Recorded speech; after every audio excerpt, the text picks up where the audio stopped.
Hi again. So today I'm gonna revisit a fandom I've already talked about as well, just because it's really hard to want to talk about all the fandoms that I love, because there are a lot, when certain ones are more prevalent than others, or I keep up on other ones a bit more than others.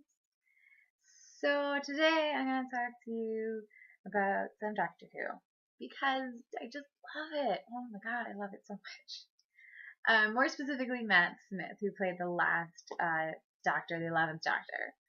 Um, and first of all, he's a very, very gifted actor. He does really well with anything they've thrown at him in Doctor Who, which, if you've seen any of his episodes, is quite a lot. Whether it be dramatic or comedy wise, or just super out there, even for a sci fi show. But anywho, Matt Smith. So he is my personal favorite Doctor out of all the Doctors I've seen, mainly because he was the first Doctor I ever saw, and he's the one that got me hooked on Doctor Who, and then it started this crazy obsession that I now have, and it's gonna continue for the rest of my life. So thanks, Matt. Um, but I want to talk about a specific episode that I rewatched recently, called The God Complex. Now, there's going to be spoilers. I'm going to say what happens in this episode to prove my point about Doctor Who. So if you haven't seen that episode and you're a fan, or you have seen it and you don't care, you can watch. But if you do care, then just don't watch the rest of this video, because you're going to get mad at me, because I'm going to give it away. Anywho, so the God Complex is about when the Doctor and his companions get trapped in this like 1920s hotel, and there's this creature stalking all the people who are stuck in this hotel. And the whole episode, they're trying to figure out how to stop it, obviously, and like what it can do to help it, and all these other things. And like most creatures, it ends up to be this like centaur creature, which is really cool, really good makeup in that one, honestly. Anywho, but they're trying to figure out like, well, how is it getting the next victim? What's it feeding off of? Like, what is it attracted to? And of course, the gut instinct that is terrible. I can't snap. I'm sorry. I don't know how. Um, the first instinct is to think that it's fear, because I mean, you're terrified. You're stuck in a hotel. You can't get out, and you have these strangers around you that are also stuck, and there's just it gets crazy, and it makes sense. But then at the end of the episode, or towards the very end of it, you find out it's not fear that this creature's feeding off of, it's faith.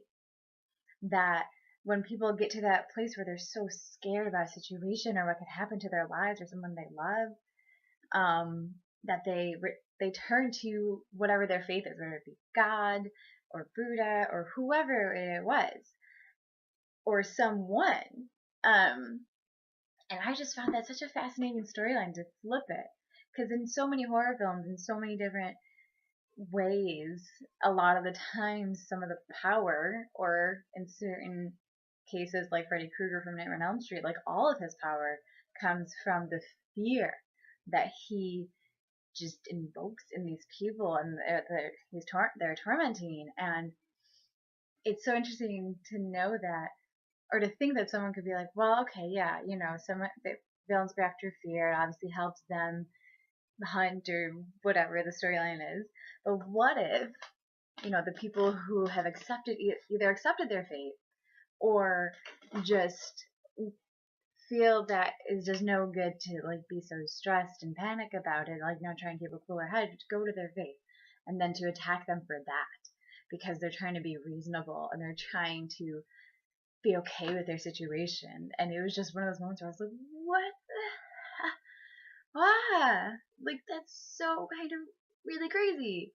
And I really enjoyed that episode, obviously. I like that it flipped it on me, and because I up until the last probably 10 minutes, I was with the rest of, the audience, being tricked into thinking that this monster fed on fear. And it made perfect sense. So that's really it. That's the main episode I want to talk about today. Matt Smith, he did fantastic, and I'm very sad that he's gone. I'm interested to see what Peter Capaldi's gonna do at the 12th, because there's still Clara. I don't know though. We will see. But that's it for today. So, bye.